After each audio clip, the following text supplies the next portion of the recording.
اعوذ باللہ من الشیطان الرجیم بسم اللہ الرحمن الرحیم۔ السلام علیکم ویورز، امید کرتی ہوں آپ سب خیریت سے ہوں گے اور میں آپ کو اپنے YouTube channel Islamic studio official میں خوش آمدید کہتی ہوں۔ جن لوگوں نے میرا چینل سبسکرائب کیا ہوا ہے ان کا میں تہ دل سے شکریہ ادا کرتی ہوں، اور جن لوگوں نے ابھی تک ہمارے چینل کو سبسکرائب نہیں کیا وہ ابھی سے کر لیں تاکہ ہماری ہر نئی آنے والی نوٹیفیکیشن سب سے پہلے آپ تک پہنچ سکے۔ تو ناظرین، اللہ تعالیٰ نے ماہ ذی کو خصوصی شرف و فضیلت بخشی ہے اور اس کو ان 4 مہینوں میں شامل فرمایا ہے کہ جن کی عظمت و بزرگی اسلام سے پہلے بھی تھی اور اسلام کے بعد بھی ہے۔ ماہ ذی جسے حج کا دوسرا مہینہ اور 4 عظمتوں والے مہینے ذی-القعدہ، ذی الحج، محرم اور رجب میں سے پہلا مہینہ کہا جاتا ہے، اسلامی تقویت کے اعتبار سے 11واں مہینہ کہلاتا ہے۔ اس مہینے کی عظمت و فضیلت کے لیے یہی کچھ کافی ہے کہ اس میں عام طور پر دنیا بھر سے حج جیسی عظیم الشان عبادت ادا کرنے کے لیے حجاج کرام حرمین شریفین کی طرف رخصت سفر باندھ کر وہاں کی حاضری کی سعادت حاصل کرتے ہیں۔ لیکن پھر بھی اللہ تعالیٰ نے ماہ ذی-القعدہ کو خصوصی شرف و فضیلت بخشی ہے اور اس کو ان 4 مہینوں میں شامل فرمایا ہے کہ جن کی فضیلت و بزرگی اسلام سے پہلے بھی تھی اور اسلام کے بعد بھی ہے، اور وہ 4 مہینے یہ ہیں: نمبر 1 ذی-القعدہ، نمبر 2 ذی الحج، نمبر 3 محرم، نمبر 4 رجب۔ اسلام کے آغاز تک ان 4 مہینوں میں جہاں عبادت و طاعت کی خاص فضیلت تسلیم کی جاتی تھی تو وہیں ان میں جہاد و قتال وغیرہ کرنا بھی منع سمجھا جاتا تھا، اور اسلام میں تو اب بھی ان مہینوں میں عبادت و طاعت کی فضیلت برقرار ہے۔ چنانچہ قرآن مجید میں اللہ تعالیٰ فرماتی ہیں، جب سے اللہ تعالیٰ نے زمین و آسمان کو پیدا کیا اس وقت سے لے کر آج تک مہینوں کی تعداد اللہ تعالیٰ کے یہاں 12 ہے۔ ان میں سے 4 مہینے ذی-القعدہ، ذی الحج، محرم اور رجب عظمت و بزرگی والے ہیں۔ یہی ہے سیدھا دین، لہٰذا ان مہینوں میں اپنے اوپر ظلم مت کرو۔ اور حدیث شریف میں حضرت ابو بکر رضی اللہ تعالیٰ عنہ سے روایت ہے کہ رسول اللہ صلی اللہ تعالیٰ علیہ وآلہ وسلم نے ارشاد فرمایا، جس دن سے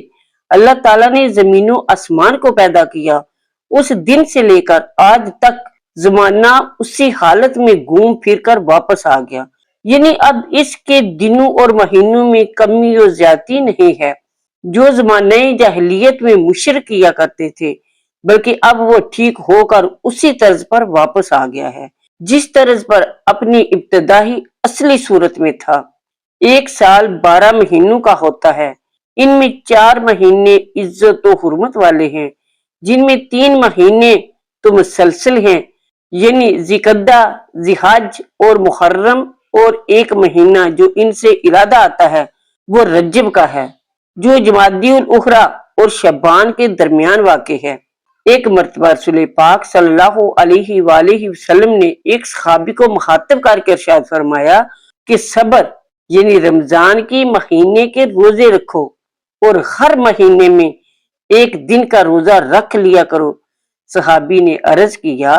کہ مجھے اس سے زیادہ کی طاقت ہے، لہٰذا میرے لیے مزید اضافہ فرما دیجئے۔ آپ صلی اللہ علیہ وآلہ وسلم نے فرمایا، ہر مہینے میں 2 دن روزہ رکھ لیا کرو۔ صحابی نے عرض کیا، میرے اندر اس سے بھی زیادہ کی طاقت ہے، اس لیے مزید اضافہ فرما دیجئے۔ آپ صلی اللہ علیہ وآلہ وسلم نے فرمایا، حرمت والے مہینوں یعنی ذی-القعدہ، ذی الحج، محرم اور رجب میں روزہ رکھو اور چھوڑو۔ اور آپ صلی اللہ علیہ وآلہ وسلم نے اپنی 3 انگلیوں سے اشارہ فرما کر ان کو ساتھ ملایا پھر چھوڑ دیا۔ مطلب یہ تھا کہ ان مہینوں میں 3 دن روزہ رکھا کرو، پھر 3 دن ناغا کیا کرو اور اسی طرح کرتے رہا کرو۔ حضرت سالم سے روایت ہے کہ حضرت عبداللہ بن عمر حرمت و عظمت والے 4 مہینوں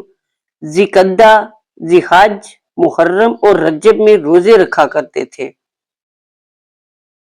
امام نووی نے بھی اپنے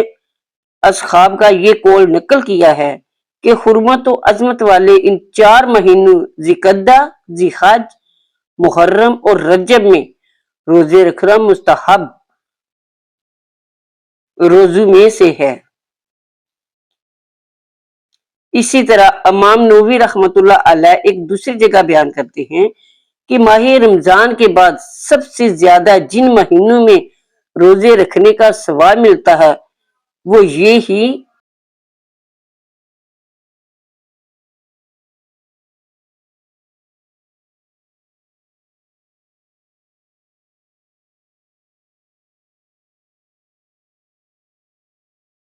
ماہ رمضان کے بعد